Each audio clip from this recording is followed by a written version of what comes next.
News Channel 5 Network. This is MorningLine with Nick Beres.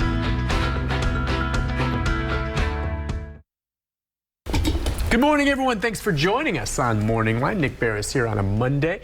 Hope you had a very pleasant weekend. We're going to get things rolling this morning with a program, well, we wanted to do sooner, but of course with the devastating flooding and the like that happened last week in Florida, we kind of postponed it, but we wanted to get it closer if we could to, of course, the changing of the guard, if you will, in Great Britain. We now have a king with the death of Queen Elizabeth, and we wanted to talk about royals and what this means and the transition moving forward. And just full disclosure up front, while I follow this, I would not say that I'm someone that follows the royal family as closely as many other people do in this country. The fascination in this country as we follow what happens there, and of course very big in Great Britain. And when she did die, it was a huge story here. And so we thought we would do a program today where we kind of can answer some of your questions, 737-7587, or if you have comments along the way, with a guest who will kind of go into, the whole effect of the royals, and maybe we'll talk first very broadly and then more specifically into how things may or may not change now with a king, King Charles. So, joining us this morning, Nathan Griffith is with us. It's a pleasure to have you on, associate professor at Belmont. Thank you. It's a pleasure to be here. Thank you for coming on. My pleasure. So, do you have a fascination with the royals? No, I can't claim that I do. Okay, but you're aware of it and you follow it and the politics of it, I suppose. You teach European politics, among other things. Yes, as the occasion allows. Okay. Well, thanks for coming on. I thought maybe we'd just start broad-based. I mean, there are people in this country who are obviously fascinated by the royals for a lot of different reasons. But could you lay out for us, maybe just at the top, the role of the royal family in England and maybe how it's changed over the years, where the power sits in relation to, say, the Prime Minister? So the technical term for the government in England is the King in Parliament. Of course, it was the Queen in Parliament. Now again, the King in Parliament. And back, 1400s, it was mainly the King. Yep. And the Parliament had a very junior role, sort of advised the King on things and gave assent to things. And over time, that has shifted very much more towards the Parliament. So it's now, it's still the King in Parliament, but the emphasis is much more on the Parliament. And the King has much more of gives advice, or more of a ceremonial figurehead kind of role. Mm-hmm. And it's more sort of, the power that the royalty have now, that the monarchs have in Great Britain, is much more one of giving, we call soft power, right? Of setting an example, of leading by example. So it's more social power rather than political power. And Queen Elizabeth II did that very well. Mm-hmm. She knew how to say the right things at the right moments. I mean, she was human like the rest of us, and maybe didn't do it quite right this time or that time, but over 70 years, did an amazing job of being the person that their country needed her to be to set the right example for them. Here's the video that we're showing of some of her, and you're right. First of all, a difficult job. It's a very public life if you are a royal, correct? And yes. You're under a magnifying glass. When you say that they don't always do it just right, and look at some of these videos from years ago, and it's a difficult, you think, oh, the royals, they've got it made, they're born into it, and all the wealth that comes with it, and the pomp and circumstance, but it's a public life. Their life is an open book. Yes, and if you think about the burden of being a role model or example all the time, you don't get any time off from that. Anytime you do something wrong, because you are the leading figure, everyone knows, everyone cares, everyone notices. So you don't really get a whole lot of room to put a foot wrong. And she met, obviously, and interacted with many prime ministers over the years. But as you've, I guess, made clear, it is transitioned. If you're talking about the true power, power of the people and the ability to run the country, that's in the hands of the Prime Minister in this day and age, no longer with the royal family. But the Prime Minister, and I imagine all Prime Ministers moving forward, will continue to meet with the King.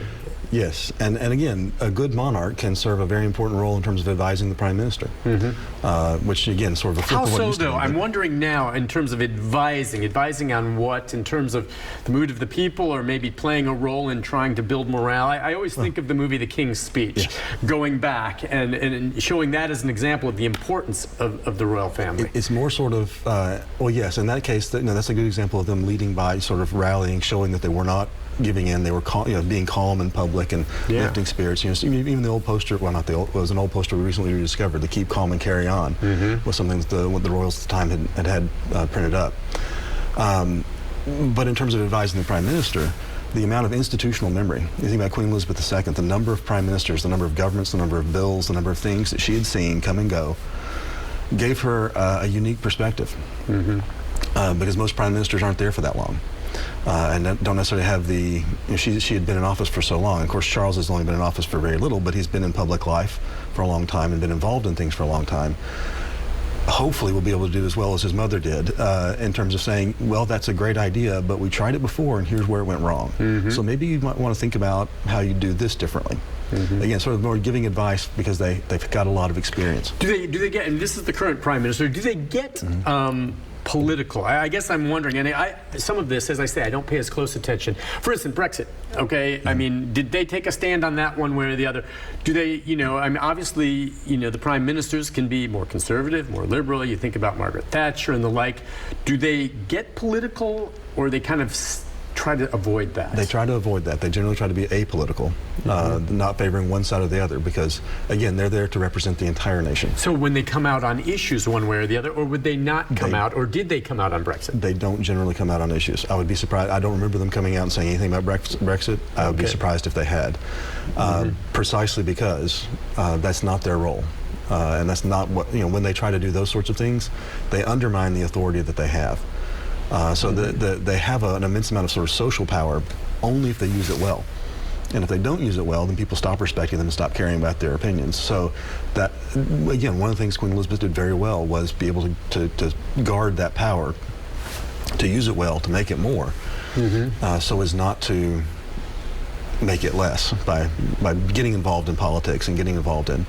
One of the concerns I might have about Charles is he's had sort of the freedom, as it were, to be a little bit more involved in politics and political causes.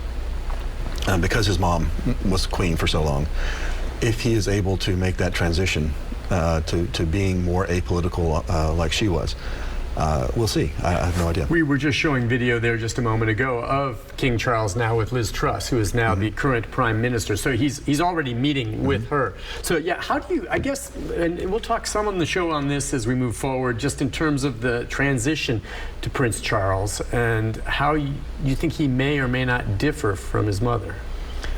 I'm interested to see. I mean, you think about, of course, you have to compare them at their same ages, and when he was her age, he was in a different position than she was at her age.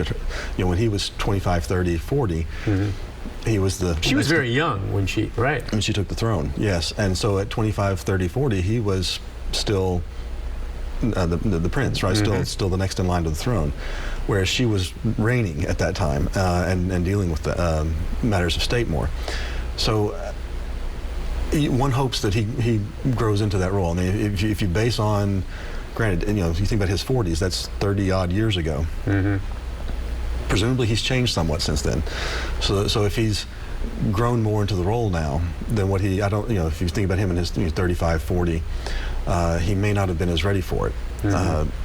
He might not be now, I don't know, but here's hoping. Yeah. Well, all right, as we look at the layout of this, with him taking power, the difference between a king and a queen, essentially the powers are the same, okay, as it plays out. That's essentially what it's going to be. I mean, is it any different, just in perception when you're talking about a king as opposed to a queen? It isn't at all. No, they're the monarch, period, the end. That's the way it is. And as far as the royal family, I was curious, you see the wealth and what they live and what they have, constantly traveling and all this. The finances of the royal family, are they subsidized by the British people? Is this wealth and land holdings that they've had in the past and they now just are self-sufficient? I'm not entirely sure. I don't look at, I just basically remember things I think I've heard. So, but as I recall, they've done things to try and make sure that wasn't so. So they have a lot of land holdings, they own a lot of things, and have a lot of income from that. In fact, I think, if I remember correctly, they, a few years ago, started paying income tax to make clear that they were not living off the state. I mean, I know that's one thing they've been concerned to not give that appearance, because again, Queen Elizabeth was rightly concerned about public appearance and making sure she could serve in the role that she needed to serve, and that would have been something that damaged it, that undermined her ability to speak on when she needed to speak in terms of being an example.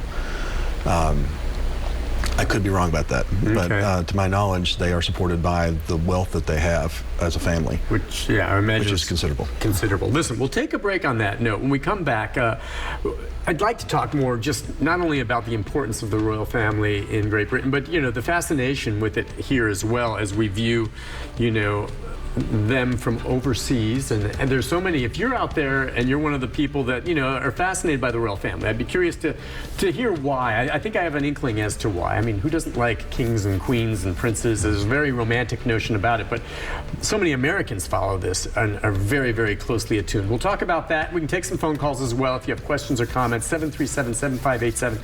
Professor Nathan Griffith with us. We'll be back with more right after this.